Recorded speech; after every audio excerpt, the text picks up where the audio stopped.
Hello. Hi, Christina. Hi, Michal. Okay, so I'm interviewing Christina Willner. Did I say it correctly? Yeah, perfect. Who is the founder of Amazing Marvin, which is really an amazing productivity tool. Very, very special. And I'm interviewing you, one, because I love Marvin, and B, because I find you very, very inspiring. For productivity and also just for manifesting dreams and getting what we want done, like accomplishing ourselves. So why don't you tell like briefly about like how is Amazing Marvin different? We'll call it Marvin from now on. How is Marvin different from other productivity tools, just so people know that don't know it yet? Yeah, so Marvin is all about, the motto that everybody is different and different things work for different people. And we really want people to have the flexibility to try different workflows and kind of easily, change the way that the program itself works, to experience different workflows, like how it feels to be organized like this or like this. And so it's very flexible, has a lot of also very unique features because we're very heavily inspired by psychology, because I think productivity is in a lot of ways a psychological, subject. And it's about self-awareness and understanding yourself better. So the program has a lot of very unique features that kind of weave that behavioral psychology into the program, which is very unique. So one thing that is very how do you say it, customized? Yeah, customizable. Exactly. Yeah, which I love, because I really, that's like my number one belief also, that we are all unique and every person would need a different thing for everything, not just productivity, but also productivity. There's not like one way fit all. And the other thing is it's based on like research and psychology, right? Yeah, exactly. That's pretty unique. And the other thing I can say as a user, it's just Marvin, it's not like, it's different from productivity. Like most productivity tools, I think all maybe, are made for organizing notes and tasks and like organizing the project, but Marvin actually helps do stuff, and it has a lot of strategies that help you be more focused, help you stop procrastination, help you deal with ADHD, like things like that. So you're right. Many like it's like a big super tools with many apps in it. So you don't have to switch to use many apps. You have it all in Marvin, and you can choose which one you're using. You don't have to choose it all.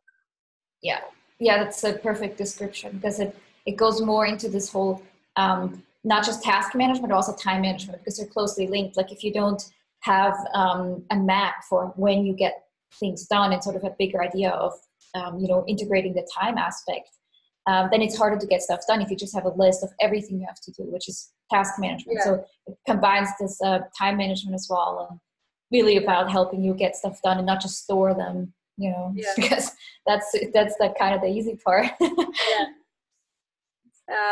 Anyway, there's like a lot to say about Marvin, but now we'll talk about you, because actually Marvin is, I think it's a game changer in the world of productivity apps. Like I really feel it's changing the way, for me, it changed the way I started looking at managing my tasks. It's really like a new way of thinking. And that's awesome. Apps, there is no app like that. And it's like a really big system. It's not an app. It's like, it's like a productivity system, really. That's a good point. I think it's I do have a kind of a unique, I guess, philosophy about productivity, and just how it's all connected to much bigger things. Like productivity is has a lot to do with mental health, self-understanding, self-awareness, and also physical health, because if you feel tired, if you can't focus because your brain isn't properly working, that all affects ultimately your productivity. And so it's kind of like this very large combining thing, because that's how my brain works. And yeah, I have, also things that I want to integrate that are kind of very, I think, unique, like a procrastination bootcamp, which is something that it's kind of like a separate course, but more like a training, and that's also something we're integrating. So we're really just trying to do more than just providing software. And Marvin itself is going to be more like a coaching tool, right? Like, that's the big long-term vision. But even now, it's already different, just the way, because most apps have a due date. And in Marvin, for example, you can schedule a due date or a due date. Different. Or you have, like, anyway, if you guys want, you'll research about Marvin and you'll see it's very different. It takes a bit getting used to, and then it's like no way back. But what I was trying to say is that you and Mark, your husband, actually did this whole thing by yourself, just the two of you, while Mark working 80% job. So basically, you did like 180% of it. You can say. It was a lot. So you can't. There is 180%, but you did like a lot of it. And so you're designing and you're developing and promoting and doing customer relations and like happiness and probably a lot of other things behind the scene. I'm kind of wearing lots of different hats. And so Mark actually was, for most of the time, actually 100% employed. And then I think a few months he scaled back to 80%. And the plan is to also get him on board full time by the end of the year. So that's sort of currently what we're working towards. This whole journey started in 2015 when I had another business with my little sister, an e-commerce business. And it was just, until then I never had a productivity system. I didn't even use like a to-do app. And that was the point where it was just becoming really apparent that it's too much to manage in your head, and it's creating a lot of unnecessary stress, and you're dropping balls left and right. And when you have customers and, a co-founder, and you really start to feel awful because you're affecting all these people. And so I just, wanted a system. And the funny thing is I didn't even go look to see if there's an app that I want to use, because I like, I guess, programming. And that's kind of how you're spoiled when you can program, because you always know you can create exactly what you want. And so that's always sort of the first, thought, I'll just program something for myself. And it all really started just with this basic idea of, I want just a way that I can organize, like write down everything I have to do, but then I want to have a fresh list for every day so I can just pick out what I want to do each day and not feel overwhelmed. And that's sort of the core, and that's still the core of Marvin. But then I just started adding features because it was just this thing for myself. And I added features to kind of help me manage my life. So at the beginning, it had a diary and a mood tracker where I could track my emotions every day. Where's that gone? That's not there yet, because, it really started to become this life helper for me, where I was adding sort of goal tracking things and challenges. And all those things are currently not in the product anymore. Because I started sort of doing this for myself, and also realizing that I had a huge procrastination problem. And it was sort of the first time where I could really put like a word to it, because in my native German language, the word isn't really used a lot, like procrastination. And it's obviously something I've always had, struggle with my whole life, but it becomes very obvious when you make a day plan, because then you have the things that, you planned to do today. And, you kind of, obviously, if you do a good job of it, you don't put too much. So it should be able to get done. But then you realize you're almost getting nothing done, and you realize, okay, so what's the problem? Why can't I just not do these tasks? And so I started going all in that direction, and just reading all the books about it, and seeing how big of a problem it's for so many people, and how debilitating it is for a lot of people. Then I just decided, okay, I need to sort of turn this into something for other people. And then I got sort of Mark on board, and in 2016 we actually rewrote the whole program. That's why this first version of Marvin never even, I'm the only one who ever used it, because we rewrote it in a different language so that it's easier to scale. Why didn't you keep it? It's great. Well, Okay, so that's a good question. It's because it had to be written because of code reasons, because we needed to change the language so that we could more easily then make mobile apps and develop it more quickly. So we switched the programming language. And then we were also obviously thinking it from a business perspective. And I still had this vision of, I wanted it to be this coach. That's why it's also called Marvin, because it had to have a character, a personality that's basically constantly talking to you and interacting with you.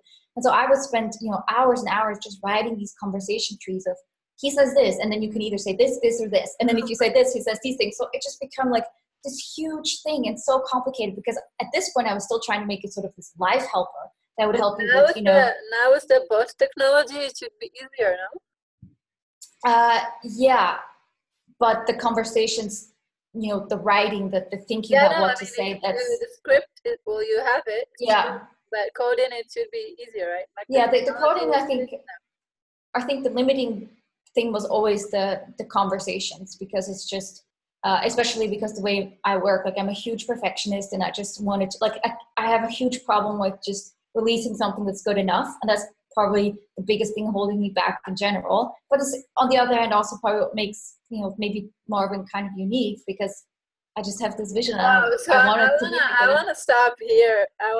This is a good point, because, okay, you're doing customer relationship and always getting complaints, not because complaints and requests. Because, well, that's the nature of apps. Especially like Marvin is still on beta, so there's bugs sometimes, and there's just like, because it's so amazing, we always, like, the community of people that use it always want it better, and because you're so approachable and people are always asking and complaining. So how do you deal with that? Like, you're the one like dealing with that, or at least used to be the one at the front. So that's a really good question, because obviously for most of Marvin's time we were just not having users.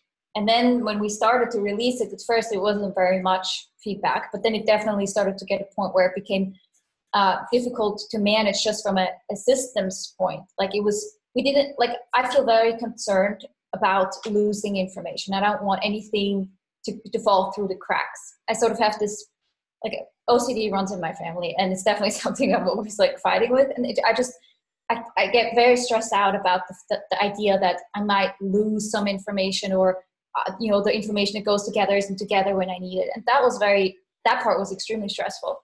To just sort of figure out a system, and maybe, the to-do list just grows every day, and it's impossible for us to work it off in a reasonable time. And so that's one aspect that had to be managed. Now, the criticism part actually is not something that was that hard, surprisingly, because you would think that when it was this hard for me to actually launch it and put it out there, right, that the fear is about rejection, or the fear is about feeling being criticized, and I'm trying to protect myself from criticism by making sure the product is perfect before I release it. But interestingly, that wasn't so difficult for some reason. And I think probably because the majority of the feedback is extremely positive. That definitely helps. And it's just something you get used to. Like, I think with anything with fear, like, the best remedy is to just expose yourself to that, because fear is all about the brain thinking this will harm you. But criticism doesn't really harm you, right? And so the moment maybe the first couple times it's like jarring, or it's like, oh my God, what's going on? But the moment it happens a couple times and you realize your life goes on the same, like nothing changed, the fear just goes away, and it becomes this non-scary thing, because you've just through exposure. And so, what do you tell yourself, like, when you get criticism, or well, now it's just like normal. Like, you're doing it really nicely. Like, I see. Yes. I don't know about an email, but I know even I had like some things not working for me, and I was really frustrated, like, especially in the beginning. So it must be like not. Yeah, it's more. So, I mean, we've only ever gotten like one angry email. That was very in the beginning, but it was like very strange. It was just somebody like all caps, only in the title, no email body, just like, the contrast is terrible, fix this today. And it was it was just almost like comical, because he's so extreme. But other than that, I think, yeah, again, like it doesn't feel upsetting on a personal level, because I know these things. Like, I know all these things that still need to get better. And when somebody tells me this is a problem, I see it's a problem. And it's like, in my head, I know it's not possible to release a product and everything being perfect, especially when we keep adding things to it. And so that part is sort of fine. Like, it doesn't make me feel like bad about myself or about what I've created. The only thing is that it's sometimes just stressful, because I do have a very big sense of the customers are the people that I want to make happy. This is what Marvin is for. This all that matters. If the customers are happy, I want it to actually be comfortable. And it does make me feel bad when I feel like Marvin is creating issues for people, and I just want to fix it for them. And it's stressful because I only have so many hours in the day, and I know that the requests are coming in faster than I can work them off. So it's just, you have to learn to accept that there will be people that are experiencing uncomfortableness because of your product. You can't make it perfect for everybody right away. And that's just, something you have to get used to. It's a really big lesson for you, like really good coaching for you. Learning to be in that uncomfortable space, that, hey, you can't make it perfect for everybody right away. It's going to be imperfect for a while. But what helps me is that Mark and I, we both have the same experiences, and we tend to go through waves. And I think it depends a bit on how we are in general, in our headspace, how stressed we are, maybe does the support more.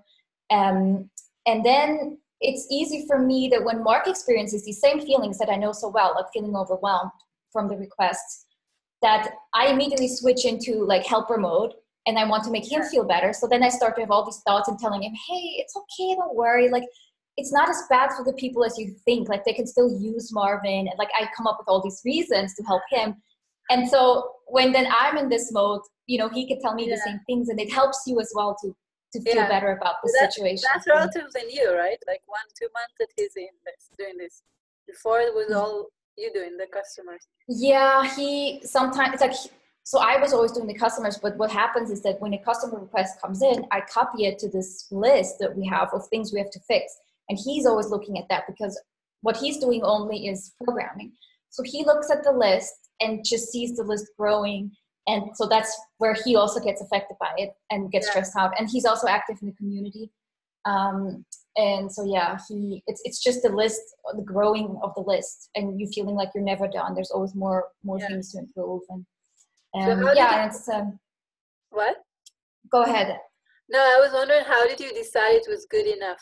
Like, well, so honestly, if it wasn't for Mark, Marvin probably would still not be out, because I was working on this conversation tree and just never finishing it. And Mark was working on rewriting the software, and it was just dragging on and dragging on and dragging on, because I was never finished, because it's like a work for, years.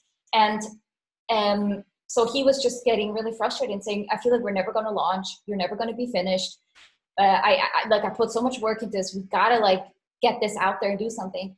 And, in all this time, there's also a time where I actually had a mental breakdown, and I couldn't work on Marvin for a full year. And after that, it was actually really, I was working on it. And then, he was still working on it and during that? Well, at the beginning, no, I think he also took a break, mostly because it was very a difficult time in our lives, obviously for him as well, to see me so ill. And afterwards, it's just I was always sort of the driving force of it, like saying what needs to be done and the strategy and the product design. And he was just, implementing some of the code. And so it was, I think he also didn't work for it. So it was like 2016 to when we launched. A month before, we didn't really work on it at all. And where was I going with this? Oh, so after the breakdown, it was important to me to get back into working on it, to also just sort of make me sort of come back to life and have purpose again, and feel like there's something I can do, and help my brain recover. And then it was really hard for me to convince him to keep working on it, because he was had given up hope that it was ever going to launch because of me, because I was just like, no, it's not good enough yet. And also he was, I guess, worried that it would be too stressful for me and that I would sort of have, you know, a relapse. And he was just never really, I think, convinced that it's a good idea because he didn't know anything about the productivity space and thought there's so many productivity apps. Like that's the last thing the world needs, another productivity app. This is like the hardest market. This is never going to work. He literally, I remember I was like sort of saying, please, I'll promise, like we'll launch it. We'll just focus on launching in the summer. Just start with me working on this again. And he was just like, no way, it's never going to work. I'm not going to work on this. I'm not going to waste my time working on this anymore. And I was so sad. I'm just curious, at this time, were you or him already using it? I was using it, but I mean, he wasn't using it and nobody else was using it because it wasn't out. Like I think we just had a website where you could sign up to be notified. And so, yeah, he just didn't, it was just this thing he couldn't see if it was going to work or not. And I just always had believe in it. And, but I convinced him because I was literally saying, to me, this is really like important. And like, I don't have anything other that I want to do. And so then he did it again, but it was the compromise that we have to launch in summer. And so I've really felt a big responsibility to actually get the product ready so I can launch it in summer. So we just scripted out. Exactly. And I knew it was important. Otherwise, Mark is going to be out and he's not going to work on it. And it was this, we just had to strip everything out. And I thought, you know what? It's just too complicated with all this life coaching stuff. We just have to get rid of all that. We're just going to release only a task manager. And the unique thing is just going to be that we have a master list and this, scheduling thing. That's good enough to be unique. And so we just did that. And it was like, so basically, you're saying simplify. Like to get things done, you need to simplify. Yeah. And we focused only on the productivity. There's an MVP. Yeah, I was searching for the word. Yeah, MVP. Yeah. And so that's how we launched in 2017 summer. And we had 2017. So 2 years ago, I started after 1 year. Okay, I'm using it for 1 year now. Oh, yeah. So I guess you already had a better version, but I think in the beginning is quite, I mean, you can see on our website, we publish all the changes we've made. Yeah. You can go back to the very beginning of what the first changes, I think that one of the first things was like duration. It did change a few times completely since it already like a few times. Yeah, design and so many changes, but yeah, that's how we started. And it was really the best thing to just launch it because it's just great when you get people using it and stuff. So that's really encourage everyone. Tendencies, right? I'm like listening to. Are you what's the questionnaire, right? I actually never did the questionnaire, so I don't know which one I am. But I would say the questionnaire is a type. That's the one that is endlessly and like doesn't do things until he gets all the like researches. Oh, yeah. It's for them to get like, and also they don't really take deadline seriously unless it's like a real deadline. Like unless it's like when it's arbitrary, it doesn't work. Like it has to be like if I don't do it, then Mark will not. That's like a deadline that works for you. Exactly. That was definitely a real deadline. Sometimes even real deadlines don't work for me. I don't know. Sometimes I just But that's you get a lot done. Like I don't know. I don't know about coding, but for me, I look at Marvin. I'm like, God, this is so much work. And also, you keep having new versions all the time, and like you're pretty quick on responding to requests.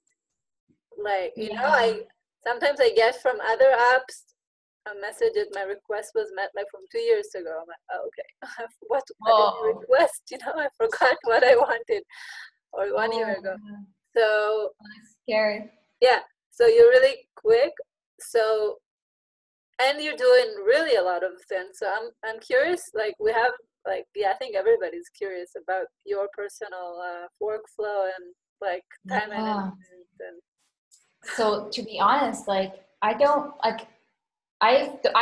consider myself super productive, which I found is a very common thing among, I guess, people that maybe towards an outside standard are actually productive. but it's, productivity is also a subjective thing if you feel productive or not.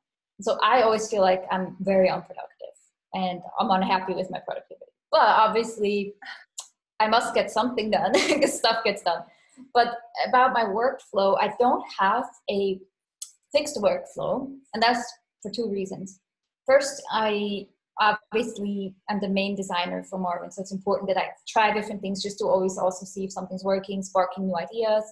But the other reason is kind of the more important reason is that the ultimate goal is not to find one workflow that works for you, but it's to get like tools in your tool belt for strategies on how to manage your time differently depending on circumstances, because life is constantly in flux. Like we go through different emotional states, but also we change jobs, or even within one job we have different phases of what's important right now. And again, that's where this different things work for different people comes in. It's because different things work for different situations. And there's actually a guy, productivity expert called Charles Duhigg, and he wrote a book about it. And one of his main things he found when he was studying productive people was that the most productive people always change up their system. Yeah, I read that. You posted that. Yeah, and it's such a great, I think it's not very talked about. I think a lot of people are very concerned with finding one thing that works for them, but it's so much more important that you have this workflow flexibility where you can quickly see what you need right now and adjust. Yeah, I do that also. Like I just told Oshra about it, that sometimes in the morning I open the strategy list, change the day plan, and have a different.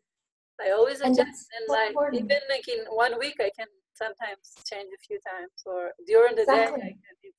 It's also depend. It also depends on what project, what type of work I have for the day, for the week, for. Exactly. In Thailand, it's very different from in Israel. I need to be a lot more flexible. Electricity. It has to be really. That's perfect. And I think that's the ultimate goal. And to get there, obviously, you have to try a few things and engage with it. And that's part of, I think that's why Charles Duhigg says it's so helpful, because the process of trying to find a system, it automatically makes you think about yourself. It makes you try to observe what's working, what feels good, why does it feel good. So it's about self-awareness, and that's ultimately what productivity also, really comes down to, self-awareness. Because we're emotional beings, and when we work more easily if it feels good, when we don't feel stressed. It's all about emotions and regulating those. And so a couple of things I always use a lot is... It's so true though. I think I want to stop on this. We need to take this in, that productivity is actually about feeling good and emotion. The more stress-free we are and relaxed, and then I'm really researching this, the art of stress-free productivity, which is the name of GTD also. But yeah. I think that's the first step in becoming more productive. So there's sort of different parts involved in being productive. And first, there's sort of this productivity equation. Okay, what is productivity? And ultimately, it's about achieving a certain outcome, right? So if you're trying to lose weight, being productive is the more you get to this goal. And the way I break it down is efficiency. So it's how, in those times that you spend on it, how efficient are you? Is your, how much output do you have? Then it's time worked, obviously. So that's one factor. If you have the same efficiency, but you work double the time, you're technically double as productive. And then the third really important part is what you actually do, because if you pick the wrong tasks, that aren't actually driving you towards that goal, as much as maybe another task. So those are the sort of the three levers. And then when you're trying to become more productive, you also have to identify what are my current limiting factors. Why am I not productive? Because some people don't have issues getting started on tasks, right? They have great task initiation. They have a to-do list and they can just sort of get started on it. But they might have really poor focus. So they're trying to write something and it's very difficult. The words come out slowly, the ideas come out slowly. And so that's a completely different issue than if you were like me, who I think my limiting factor is procrastination a lot of times, where I really struggle to get started. I just try to do everything else, but not what I'm supposed to. And then other people might just do really busy work and they're efficient at it and they do a lot of it, but it's not the right things, that they should be doing if they want to accomplish something. So you have to kind of think about the limiting factors and do you also have a hard time, because I relate to have a hard time starting, do you also have a hard time stopping? That's a really interesting question. So it hasn't happened to me for a while where I was sort of like really deep into something and I couldn't stop. I mean, it's probably more when I research stuff. I think that's my never-ending hole. when I do research, it's very like, about health or something that interests me. Like I just sort of go down a rabbit hole. And that's very difficult. It's like almost an addiction because it feels so good when you come up across some new information and it's like, more. And that's very difficult. The questionnaire you have to. With Marvin, it's less now, definitely. It's more the starting. But do you have this tendency? Because for me, I have both. I find it somehow like I find it just hard to switch from one mode to another, maybe. Yes, actually, because I definitely have sort of a one-track mind, but this is also over my life in general. Like I have always struggled with having life balance and sort of actively doing different hobbies or different things at the same time. It's like when I have an interest, like it's all consuming and it's all I think about, and it's everything else sort of doesn't interest me almost. That's it can create a lot of issues. So that's definitely actually a big tendency. Okay, no, I can do many things, but just switching and I can switch quickly, but it takes. Okay, that's good. Like takes energy to get into something and then get out of it when I'm into it. Yeah. Yeah, that's interesting. That's something I'm trying to get better at right now, like switching and incorporating more things at once to get better balance. It's like the big theme in my life right now. But you're saying, you said something that I really agree with, that productivity is about awareness. And I know like many people are looking for just like the 5 tips for productivity. But it's really, I mean, those tips can help, but I find really it's a lot about knowing like the way we work best and then making like a workflow that would fit that and not just trying other people's tips. So that's a process that takes longer. Absolutely. Yeah. I always say productivity is a journey, and it's you can't avoid it, thinking about your feelings and how it makes you feel. And it starts with, even just the day plan. So I do like the day plan. That's also sort of how it started. But at some point you realize maybe, hey, something doesn't feel right. Like I'm not actually, completing it. My day plan's always carry over tasks. And then that's where you have to start reflecting and start thinking about, why is this uncomfortable for me? What is exactly the emotions behind it? And then think about a solution, maybe a workflow that takes that element out. Yeah. And you can't avoid it. Like otherwise the other thing is you could just try very strategically. 1 week I do this, 1 week I do this, and then maybe just write down how much you got done or how much it felt, but it will never give you the tools later where you can very quickly identify, currently this is my issue in life, and then you know exactly how to get, to fix the system, change the system really quickly. Yeah, I think that's the good thing and challenging thing about Marvin, because on one way there's like so many solutions that are available, but if you don't identify the problem, like the need before, like that's why, I was showing a friend the other day how to work with Marvin, and I told her like all the things she could do, but I said first you have to identify like the end result. Like what do you want? Then we can like find the right strategies and have the right smart lists and the right tags. But like if you don't identify the need and like what would work for you, then it will just be overload. Absolutely. So it's a process. It goes both ways, because sometimes you just have to try and then see if it fits you. But ultimately you need to know yourself and like identify the need and then choose the strategy, and not use the strategy and then that's a big problem we have, because we need to have more resources for people, especially people who are very new to having a system. I think people who have been having a system and tried lots of apps right now, they already have this experience, because they've already tried things, and they generally are people who maybe have already thought more about it and more self-awareness in relation to productivity, and they immediately gravitate towards Marvin because they can implement all these things really easily and switch. But beginner people who've never used another app, and we do ask this in the beginning when somebody signs up, have you ever used an app before? They have very low sign-up rate. And I think it is because it's just, they need guidance on how to actually find something. And so that's definitely some big like thing we have to work on. Definitely. Because if you don't, a lot of time I wouldn't recommend it to people that just need a simple to-do list. Like, or think that like if they never had a to-do list, then. I mean, the thing is, when you don't turn any features on, you just use what's there. That's actually the basic workflow we recommend you start with, because that workflow will help you the most to become aware of issues, of sort of the big issues that people tend to have. And it's also relatively simple. People don't really get that the master list is for the task and the day plan is for today. And I see people like, that's on the day list, and that's not what we want. That's the one thing you do have to get. And we do have videos obviously about it and onboarding, but a lot of people don't watch those. And you can't force feed it to anybody. If somebody just wants a list and they can't even get this I don't think it's a problem with Marvin. I just think it's the same way. It's the same problem that makes people change. Like, I was before I met Marvin, I was really obsessed about finding the perfect. Well, many people are, I think, especially that come to Marvin, but find the perfect app and that would work with GTD, because I use GTD. And there isn't one perfect app.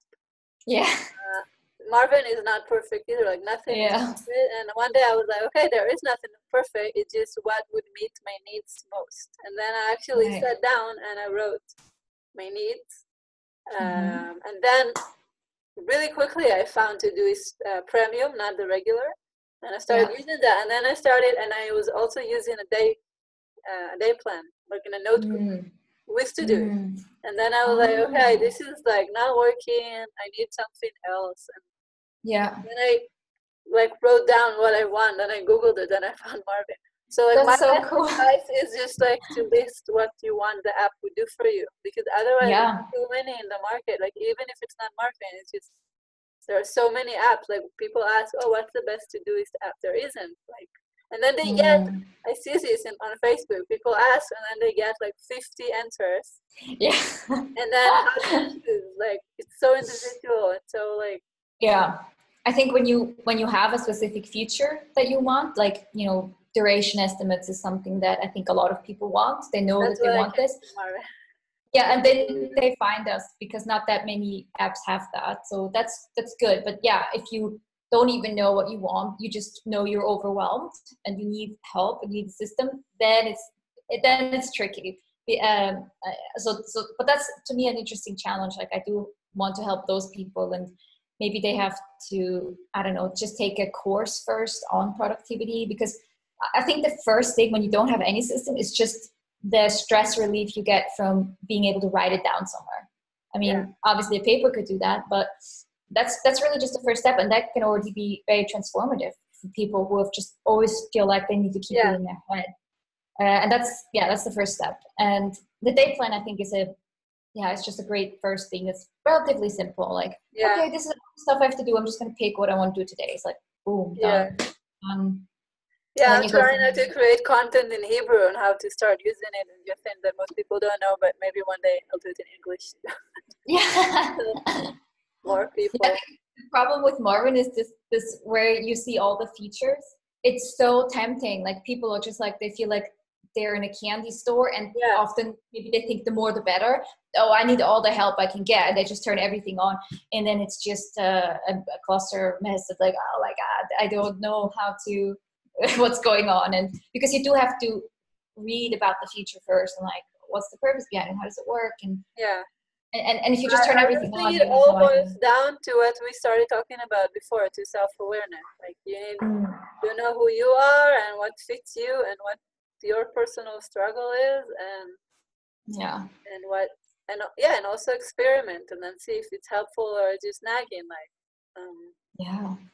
I do hope to make a system out of that process. Like, where maybe it will be a book or something where it's just very easy. Like you can do this, and then 2 questions you ask yourself after doing this for a week.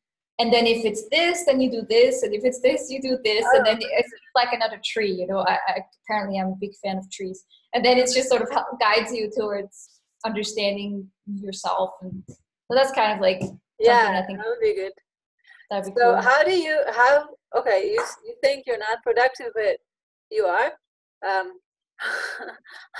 Okay. No, I don't think, like, you know, you're doing all this stuff in not a very long time. Like, I don't know, in terms of development, the development world, but it doesn't sound like a long time being like. Yeah. It's a lot of people 2 years. are very It launched after 1 year. Yeah, it's yeah, but it was very part-time because I still had the other business until 2016, which was my main business. Amazing. And Mark always had his job, so it's so how many do you limit your hours per day, or how many hours do you work? I guess no, I don't really. I mean, I wrote just recently a blog post about how many hours can a human actually work per day. And there I talked a little bit about because one of my favorite strategies is time tracking, like always track my time, but not so much because, you know, I do something with the results. It's just this act of starting a task that really helps. It makes me focus, like, okay, this is what I'm working on. It's like, I have to do this now because I'm tracking. And then the problem is I sometimes forget, and then I come back, it's like 25 hours you've been working on. Yeah. Oops. Not really. But then it's like you realize that now for 25 hours you haven't been doing anything else, or you would have tracked that, you know. So it's like, what did I do? No, I've been doing like other things. But yeah. No. Oh, you just didn't track. Yeah, okay, then that's just me. But, yeah. Okay. Yeah. So what was, I forgot now what we were talking. How many hours a day? Oh, yeah. So active focused work on Marvin, I think a good day is like 6-7 hours. That's like a lot of focused work. Yeah, that's time tracking only when I'm doing an action step. Not breaks. Yeah. That's a lot. Yeah, that's only really good days.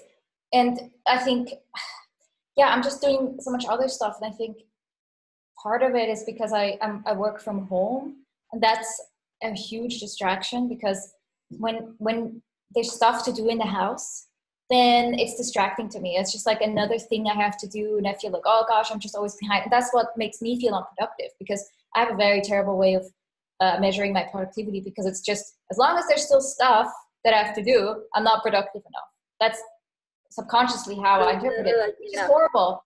Yeah, it's horrible, because you'll never feel productive, because there's some stuff going to be on your to-do list on the day you die. You know, there shouldn't be the goal in life to have an empty to-do list. But I think many of us are sort of somehow have that internalized. And so, yeah, I do a lot in the house during the day, because I also cook always fresh food. It takes me a lot of time. It's just something like that is important to me personally. And then, you know, it just takes time. But yeah, I don't know. I would say 4 hours, probably, sort of on average. Of concentrated work, or do you also have non-concentrated work? Yeah, there's some work that's very sort of in between, because like when I talk to Mark, you know, like I might be cooking and I might be talking to Mark about Marvin, and we're discussing a new feature, or I'm just sort of like, a customer comes in the chat, and then I'm like, maybe, you know, brushing my teeth, and I'm like, oh, we got to talk to the customer, and then I got chat to the customer. And so all these little things that are Marvin related, they're also sprinkled throughout the day. But focused work, yeah, I try to do 4. And with breaks in between? Yeah, I guess you have breaks. Yeah, the breaks. Yeah, I breaks just kind of happen. Like, you know, you have to go to the bathroom, you have to eat something, and maybe somebody calls you, you talk to your family. It's just they just happen. So or you don't do like a timer, like breaks with timer? No, that's something I found that doesn't work well for me. Like very structured, maybe in short bursts. Like if there's a list and I know, okay, this has gone on for long enough, I need to work off this list now. It's just a few small tasks. then I might like say, I'm going to do this in a cycle where, so for example, sometimes I feel overwhelmed because there's stuff I have to do in the house. Like I'm behind on laundry, I'm behind on cleaning, I'm behind on certain Marvin things that are really weighing on me.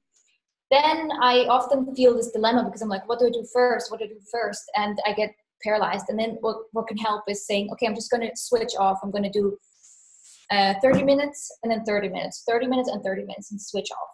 And then it can be helpful to start a timer, which is 30 minutes. And it feels a bit more gamified. It feels clear. It feels satisfying because your brain now knows, okay, I'm tackling both.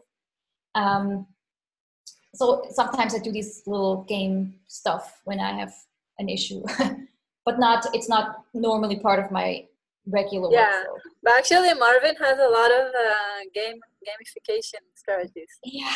Like you do put that there. Not as much as we want to have. That's a big thing that's coming up hopefully in 2020 where I'm really excited. But yes, there's already some gamification stuff for sure. I just think that's so helpful. Okay, but you, like, I talked to you, like, I don't know, a few months ago, and you told me how, like, your well-being is really important for you. Like, it's a priority in your life. So you cook every day and you have workouts. Yeah. And I don't know what else. You go to sleep early still? Yep. Very That's early. a challenge for me, I have to say. And wake up early. So that is very inspiring, I find. And you do this like mega development thing. Yeah. Which takes. So how? Tell me more. Tell us more. So I would say those are definitely like health for me because I had, especially since it's always been very interesting to me, and I studied actually cell biology in school, and my dad has a PhD in biochemistry, and he's very, he's always been very worried about aging and like talking about the body and how it just breaks down over time. And so that's definitely been something that, it's always been a huge interest to me and just something I take care of. But obviously I didn't take care enough of myself because that's why I had the breakdown. And since then, that's really just a big wake-up call. Like you have to take it really, really seriously, especially the sleep and stress. And that's like food for me has always been relatively easy to eat well. Already 10 years ago, I had this nutrition blog, but stress management, I think that's very difficult for me. And so it's just, I had to make it a priority because I don't want to get sick again. And it does take time. And I would say health for me is a big priority, and Marvin, because I do get a lot of pleasure out of Marvin. It's my job, how I make money, and but so like your three priorities is like health, Marvin, and Mark, basically. Yes, exactly. Because then I struggle to incorporate other things. Like I wouldn't say I have a lot of time with friends. Like there's some people who see their friends every day, they hang out. I don't have an active like social life in that sense. Like it's maybe very few times a month that I'm meeting someone, like my family. And I also don't have like very active hobbies. Like I don't have a lot of time to spend on, like there's always some things I do, but I very quickly notice that then it becomes too much. And I just consider sort of health my hobby because I also enjoy it and it's stimulating and it's, very varied because this incorporates like exercise, movement, but also help like head things or creative things like cooking a lot of ways is creative. So that's sort of to me how I incorporate all the aspects. But there's not much room for other things. Like I couldn't imagine, for example, having a child that would just like explode my life, and I don't know how it would. Yeah, I don't know how people do that. I mean, hats off to everybody who can manage those things. Having a child. And it's all about, I think, but you're making a good point. It's about what our priorities are, and then we build our lives according. And that's this thing of like, can you have everything? Like, can you do everything? And I think a lot of people do try to do everything.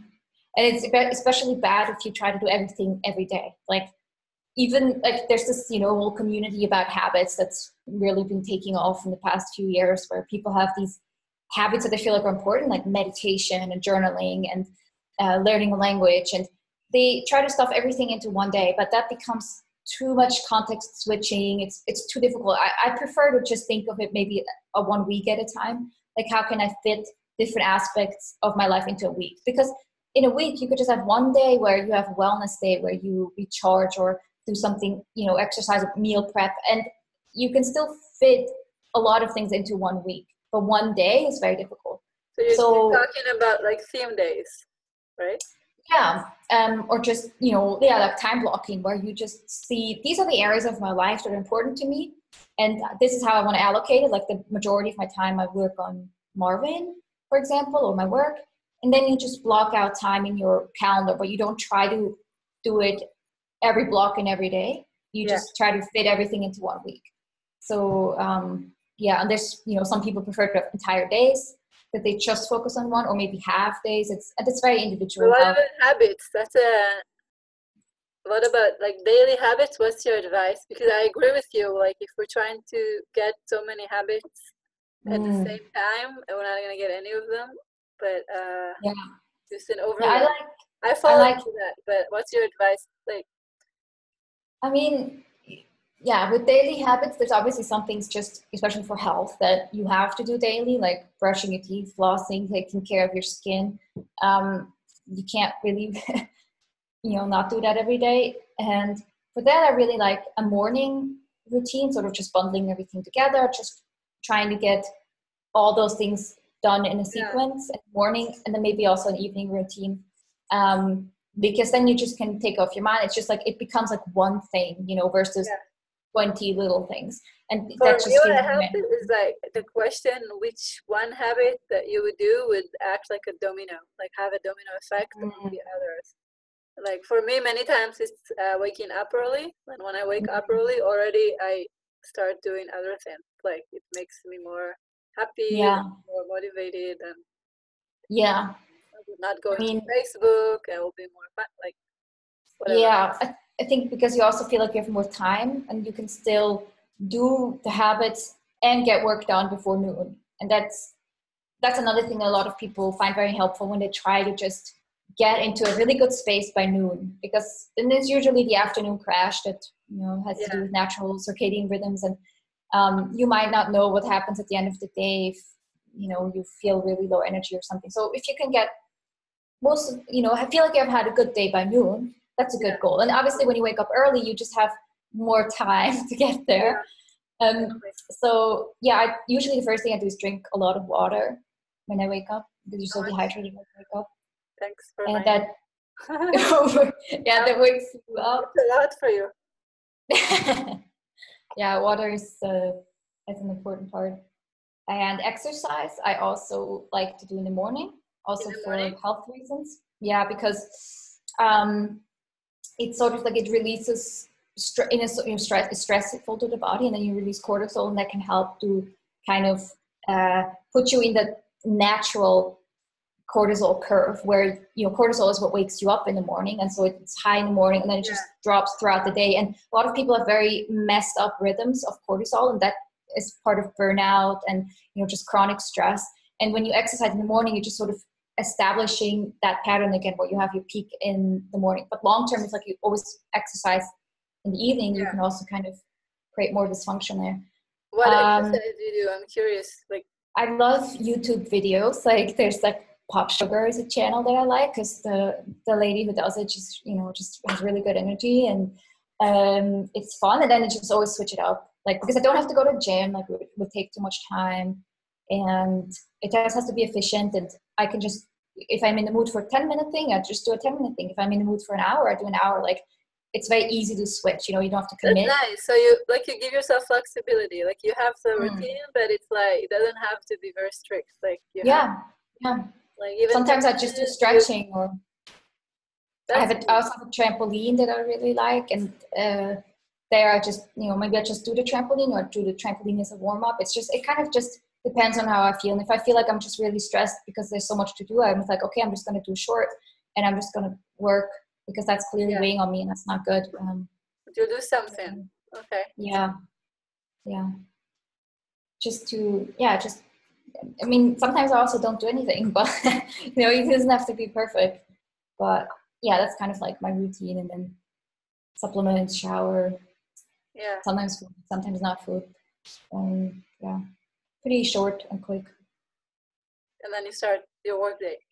Yeah, and I start my workday, and I, you know, there's sometimes So you don't journal?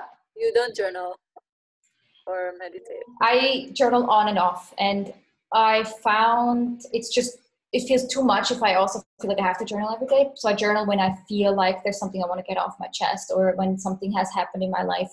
But I didn't journal more for the future, because I know it's really great when you can look back and maybe you wondered how you felt in a certain time of your life.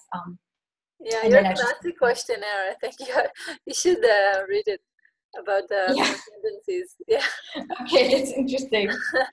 But so I forgot to mention before that you also do the content of Marvin. You write for blog posts. Yeah. So you mentioned that during the talk. But do you have advice for, like, do you write on when you feel like, or you like? I guess you're more strategic on it. Like, do you have every X day, or like, you decide in advance when you're gonna write or when you're gonna post? The writing is a big disaster for me, because I do want to post every week, or I think first I just wanted to post every month, but it doesn't happen. But I do have about 200, 300 drafts, so that tells you something about my writing habit. I do have these bursts of ideas and inspiration, and then I write one thing, and then like 5 blog posts come out of it.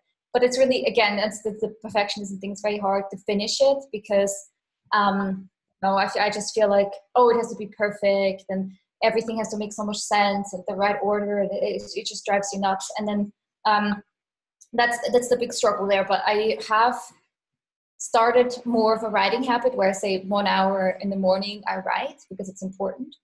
And so for a long time I sort of did that. The publishing was still a challenge, but there I also just experimented with just publishing, even if I didn't even read it through editing, and it's fine. Like, it had a bunch of mistakes. Yeah, they're good. You post. No, I never saw mistakes.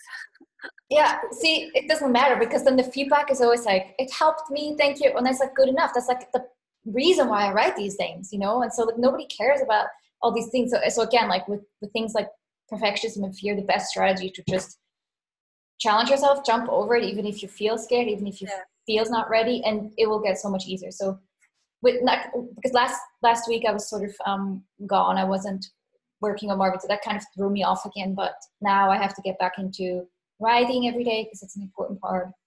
So what helps you write when you're not in the mood or you're not inspired? And I don't, because it's pointless. Like that's something a therapist actually told me back in like 2011.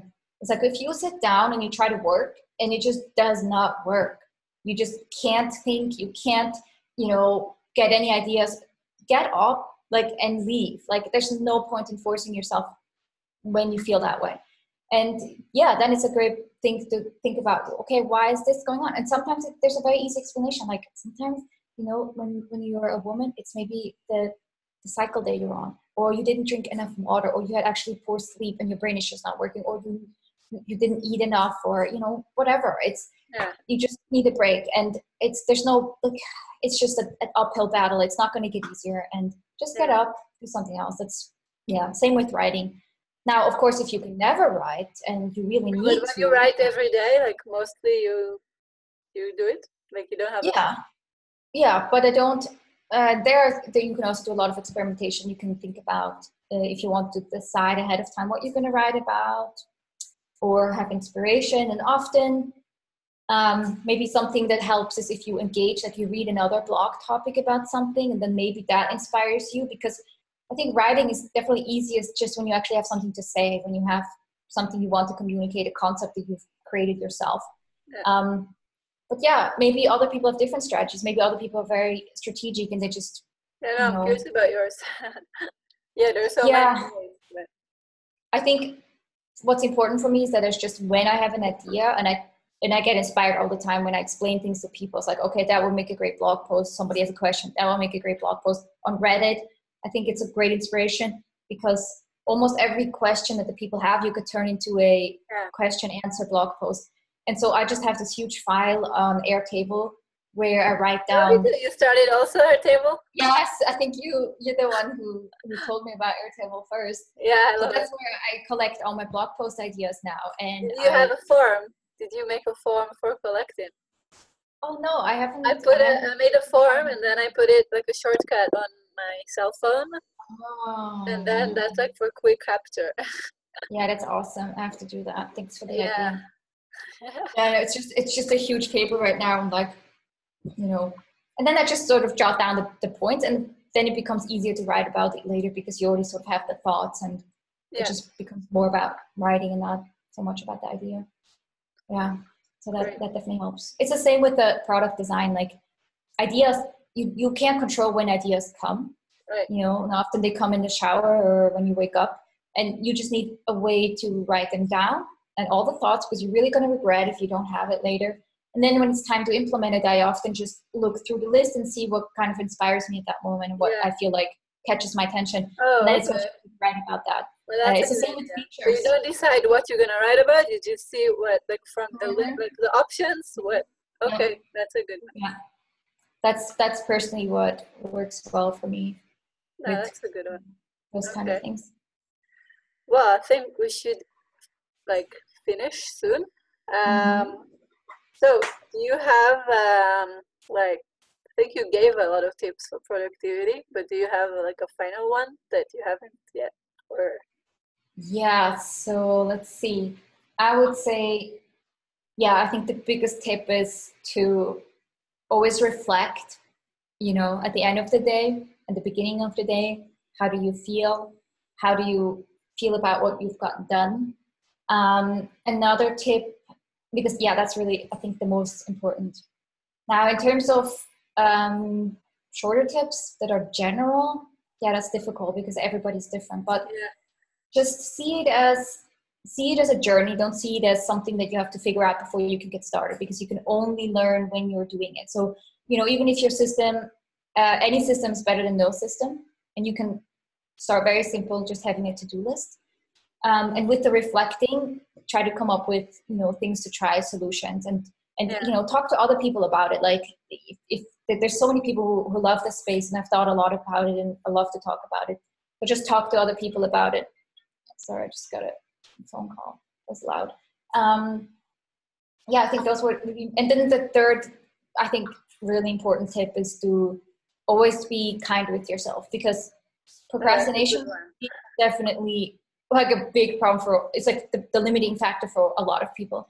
And it's so, like, there's so much research about how it's related to self-compassion, and just what keeps you stuck in the cycle is being upset with your productivity and feeling like you're not good enough, feeling, upset with all the stuff, stress, and all that just makes the problem so much worse. And you're really slowing down the whole recovery. And you can fix procrastination quite quickly, but you have to stop the negative self-talk, being hard on yourself.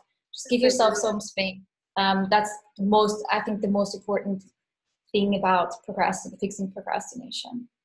So those would be my tips. Yes, positive self-talk.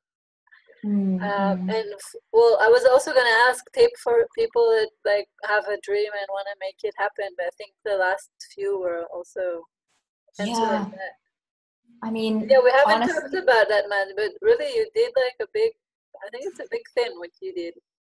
Yeah, it's been something I've wanted to do for over a decade, and there's a really big problem in my life, and that's probably also part of the breakdown, is just because I felt like I was not getting there. I was not making my dream happen, and the more years passed, the more stressed I got about it, because I felt like Marvin, you wanted it 10 years before? Not Marvin, but I always wanted to have a online business, because that's, to me, was always my life vision of being able to have freedom. Like, I'm very introverted. I'm kind of a weird person. And so I just never could imagine myself having a normal job. Like, I knew that would be too stressful for me to be, just employed somewhere. And I had so many ideas. So it was always a dream to have, with Mark, an online business. And, I couldn't make it happen for over a decade. And it was really, really hard for me, because I felt like a loser. I felt like time was running away. I'm wasting the best years of my life. I felt like I couldn't happy until I was there. And it was just getting more stressful and more stressful the longer it took, and I couldn't make it happen. It was really, really, really hard for me. And so, yeah, Marvin is sort of like, now I feel like I'm on my path, and I made it happen, but it wasn't overnight, and it was really difficult. But I only hear because I didn't give up. And that's, I think, would be always my tip. Like, if it's something that you really know you want, don't give up. That's the only way it's not going to happen, because it can feel like you'll never get there, but you always learn. You always, as long as you're reflecting and trying different things, at some point, if you want it, it will happen if it's within your control, of course, but I think doing an online business is within your control. You wanted online business that's very vague. Is that the word? Like, very broad, and then like it took time to narrow it down to something that would actually be right for you.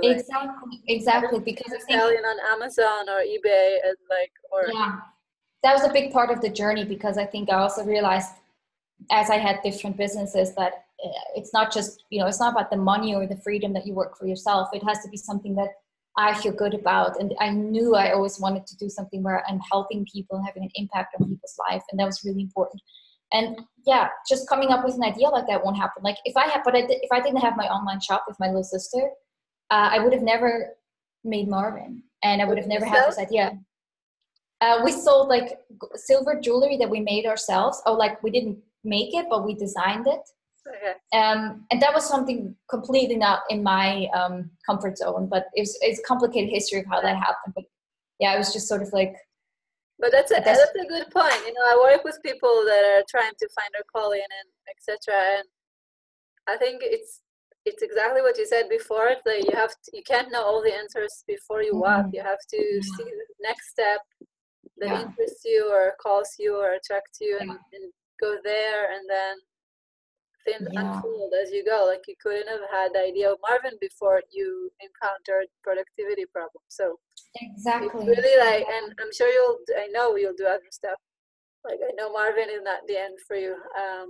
So really, we can do more than one thing, and just totally, absolutely. And I think that so many people sit at home and trying to think about what their life's passion is and what they should do, and you can never figure it out just sitting down.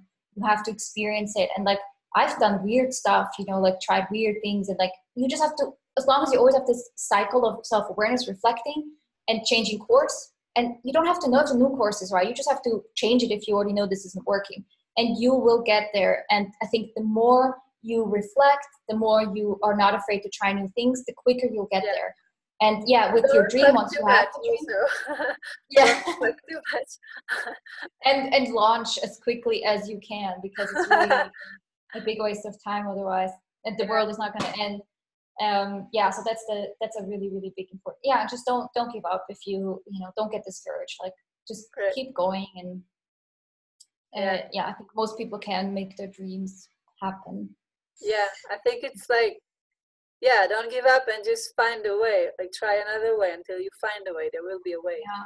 And don't be afraid to ask for help, because that's something that's really hard for me. I do not ask for help. I feel like I have to figure out everything myself, apart from my childhood. But I don't ask for help. I just feel like, no, I can't bother people. But honestly, it would have gotten faster to where I am if I'd asked for more help. That's a good one. Good you have Marvin. Is he around to say hi before we end this? Mark, do you want to say hi? Come show us your beautiful face. He's always around. Hi. This is Mark, the second founder of Marvin. I can hear kind of. Oh, you can hear. Okay. Nice to see you. Do we have Marvin? We also have Marvin somewhere. Oh my God, that is amazing. That is so great. I'm going to screenshot this later. The happy family. Amazing. Okay. Well, thank you so much for Marvin. I love it. And for your service, all like Wow. all the time.